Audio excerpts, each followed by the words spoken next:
Assalamualaikum warahmatullahi wabarakatuh. Nah, di sini saya akan menjelaskan sejarah Orientalisme dan sikap orientalis terhadap Islam. Sebelum kita masuk ke pembahasan, mari kita ketahui dulu apa Orientalisme. Apa sih Orientalisme itu? Orientalisme itu berasal dari kata-kata Prancis, yaitu Orient yang artinya timur. Sedangkan secara terminologi atau istilah, Orientalisme adalah ilmu-ilmu yang berhubungan dengan dunia timur. Nah, orang-orang yang sedang mempelajari dunia timur, mulai dari bahasa, sastra, sejarah antropologi, sosiologi, psikologi, sampai agama, itu disebut orientalis. Lalu, bagaimana Orientalisme itu muncul?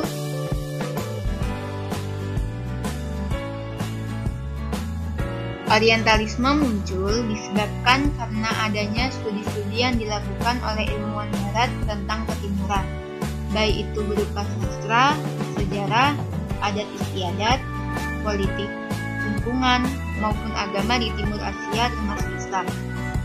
Minat orang-orang barat terhadap dunia timur itu sudah dimulai pada abad pertengahan. Nah, dari abad pertengahan sampai kini, sejarah Orientalisme itu dibagi menjadi 3 periode, yaitu periode masa sebelum meletusnya Perang Salib atau masa keemasan dunia Islam, masa Perang Salib sampai masa pencerahan di Eropa, dan perkembangan orientalis mutaakhir atau modern. Yang pertama, yaitu masa sebelum meletusnya Perang Salib atau masa keemasan dunia Islam. Ada pendapat yang mengatakan bahwa pada abad pertengahan, pandangan orang Eropa terhadap Islam berasal dari gagasan metafisik dan teologis. Karena itu, metodologis, teologis, dan misionerlah yang berperan memberi rumusan untuk mengembangkan wacana resmi mengenai Islam bagi kaum gereja. Nah, pada saat itu, kota Andalusia dan Baghdad menjadi pusat peradaban dan ilmu pengetahuan. Sama seperti halnya Sisilia, Raja Normandia, Rangger I menjadikan istananya itu sebagai tempat para filosof, dokter-dokter, dan ahli Islam dalam berbagai ilmu pengetahuan.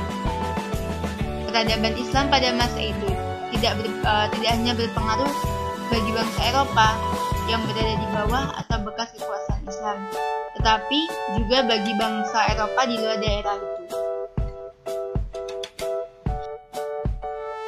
Selanjutnya yaitu masa Perang Salib sampai masa pencerahan di Eropa. Perang Salib di antara kaum Kristen Barat dan Islam Timur itu terjadi dalam rentang waktu di antara tahun 1096 sampai 1291 yang menyebabkan kemenangan bagi Islam. Nah, walaupun Islam itu menang, bukan berarti Islam itu tidak mengalami penderitaan. Islam mengalami kemiskinan, aset-aset dan kekayaan mengalami kehancuran, dekandensi moral, dan kebodohan akibat para pemimpin terfokus pada Perang Salib. Sebaliknya, meskipun kelompok Kristen kalah, tapi kontak Islam dan Kristen mempunyai sumbangsih yang sangat besar terhadap lahirnya Renaissance, kemajuan peradaban dan ilmu pengetahuan di Eropa. Pada periode awal Perang Salib, dibentuklah studi Islam untuk tujuan misi pada abad ke-12 pada masa Peter Agung. Di tahun 1142, Peter yang sebagai kepala lembaga mengadakan perjalanan ke Spanyol. Nah, di saat itulah Peter memutuskan untuk melakukan sebuah proyek besar untuk melibatkan beberapa penerjemah dan sarjana untuk memulai studi sistematis tentang Islam, yang menyebabkan cerita-cerita tentang Nabi Muhammad yang mengatakan Nabi Muhammad itu sebagai pendusta, tukang sihir, penggambar wanita, seorang Kristen yang murtad, dan sebagainya. Yang ketiga yaitu perkembangan orientalisme terakhir atau modern. Nah, sejak Perang Dunia Kedua dan setelah Perang Arab Israel, bangsa Muslim Arab menjadi suatu tokoh budaya populer Amerika. Bahkan dalam dunia akademis, dunia perencanaan kebijaksanaan, dan dunia usaha, perhatian yang serius diberikan kepada Arab. Prancis dan Inggris tidak lagi menempati panggung sentral dalam politik dunia, karena Amerika telah menggantikan mereka. Apa ya tujuan orientalisme itu? Yang pertama, tujuan orientalisme itu membuat keraguan terhadap Al-Quran dan keabsahan Al-Quran sebagai firman Allah, membuat keraguan terhadap ajaran Nabi Muhammad, terhadap urgensi bahasa Arab sebagai bahasa yang sesuai dengan perkembangan ilmu pengetahuan, keraguan terhadap nilai fikih Islami, nilai peninggalan kebudayaan Islam dan ilmu pengetahuannya, melemahkan jiwa ukhuwah Islamiyah antara sesama umat Islam, untuk menggantikan fenomena-fenomena pemahaman yang membantu Islam, memurtadkan kaum Muslim, melemahkan rohani umat Islam, mendistorsi ajaran Islam dengan menutupi kebenaran dan kebaikan ajarannya, mendukung segala macam bentuk penjajahan terhadap negara Islam, memfokuskan kaum Muslim dari akar kebudayaan Islam mereka yang kuat. Selanjutnya kita bahas sikap orientalis terhadap Islam, yang melingkupi sikap orientalis terhadap Rasulullah, sikap orientalis terhadap Al-Quran. Yang pertama, yaitu sikap orientalis terhadap Rasulullah. Perkembangan Islam di kawasan timur dan barat menjadi perhatian yang sangat serius bagi mereka. Sebagian besar dari mereka memberikan sifat kepada Rasulullah sebagai seorang pendusta, pengarang wahyu, pendiri Islam, dan sebagainya. Dari sinilah muncul kedustaan yang mereka buat-buat dengan memberikan julukan bahwa Muhammad itu adalah ahli sihir dan manusia syahwati. Nah, pada saat penulis dari bangsa Latin ditanya, seperti apa tokoh Muhammad itu? Mengapa Nabi Muhammad bisa sukses dengan waktu yang singkat? Mereka menjawab, Muhammad itu adalah seorang penyihir yang menghancurkan gereja-gereja di Afrika dengan ilmu sihirnya. Kesuksesannya pun karena ajaran yang disebarkan melalui free sex. Yang kedua yaitu sikap orientalis terhadap Al-Quran. Sebagai langkah untuk menolak Al-Quran, para orientalis saling bahu-membahu dalam mengkritisi Al-Quran. Salah satunya melalui Arthur Jeffrey bersama Berk Stasser dan Pretzel untuk membuat Al-Quran edisi kritis. Salah satunya lewat Muhammad Arkhon, seorang cendekiawan yang sangat terkenal di kaum Islam liberal. Ia berpendapat bahwa sejarah Al-Quran itu perlu dilacak kembali.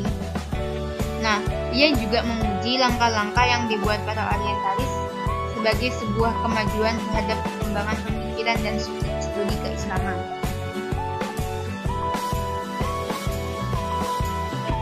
Apa sih yang menjadi motivasi orientalis dalam mengkaji Islam? Yang pertama yaitu akidah atau keagamaan. Akidah atau keagamaan ini menjadi faktor utama yang mendorong orang-orang Barat mempelajari dunia timur. Yang kedua yaitu ekonomi dan perdagangan. Motivasi mereka dalam ekonomi dan perdagangan itu dalam rangka menerobos pasar perdagangan di dunia timur. Mereka bekerja sama dengan dunia timur untuk membuka pasar-pasar, menggali sumber-sumber alam, tambangan, dan lain-lain. Yang ketiga yaitu politik dan penjajahan. Setelah dalam usaha perluasan perdagangan, mereka juga berusaha untuk menjajah daerah sana supaya mereka bisa leluasa mengeruk kekayaan dan sumber daya alamnya. Yang terakhir yaitu ilmiah dan kebudayaan. Nah, peradaban Islam pada masa itu mencapai puncak kemajuan tujuan di 2 kota besar, yaitu Baghdad dan Andalusia. 2 kota besar inilah kemudian berpengaruh pada kota-kota di sekitarnya. Pada masa tersebut, banyak bangsa Eropa berduyun-duyun menuntut ilmu di sekolah-sekolah Islam. Lalu, bagaimana sikap dan usaha kita untuk menghadapi kaum orientalis? Sikap-sikap kita dan usaha-usaha kita yaitu yang pertama, membuat mausu'ah atau ensiklopedia sebagai jawaban terhadap orientalis, yaitu memberikan alternatif pemikiran yang seimbang adalah jalan yang terbaik untuk menghadapi segala arus pemikiran yang antipati terhadap Islam dan kaum muslimin. Yang kedua, yaitu membentuk lembaga ilmiah Islamiyah internasional. Lembaga ini tugasnya yaitu untuk menghimpun data-data ilmiah Islamiyah dari seluruh dunia, sehingga mampu mensejajarkan diri dengan gerakan orientalisme. Yang ketiga yaitu sarana internasional untuk dakwah Islam.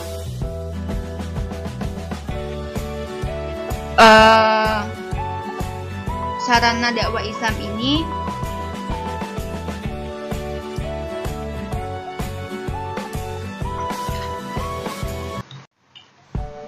ditujukan sebagai sarana dakwah Islam dari satu sisi, juga memberi bimbingan kepada orang-orang yang baru masuk Islam, dan juga untuk memelihara kaum muslimin dengan watohnya.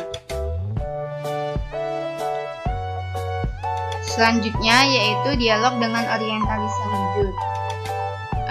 Penting bagi kita untuk melakukan kontak dan memelihara hubungan dengan kaum orientalis yang mempunyai pandangan yang jujur, dengan tujuan agar dapat selalu mengadakan dialog atau pertemuan-pertemuan serta seminar-seminar di mana melalui sasaran-sasaran tersebut kita dapat mempertemukan ahli-ahli Islam dengan mereka. Yang terakhir yaitu mendirikan Badan Penerbitan Islam Internasional. Nah, tujuan ini yaitu untuk mencetak dan menerbitkan buku-buku Islam dan semua bahasa, sehingga tidak lagi berlangsung kebiasaan dicetaknya atau diterbitkannya buku-buku Islam dalam bahasa asing oleh penerbit-penerbit barat. Mungkin ini yang bisa saya sampaikan. Terima kasih.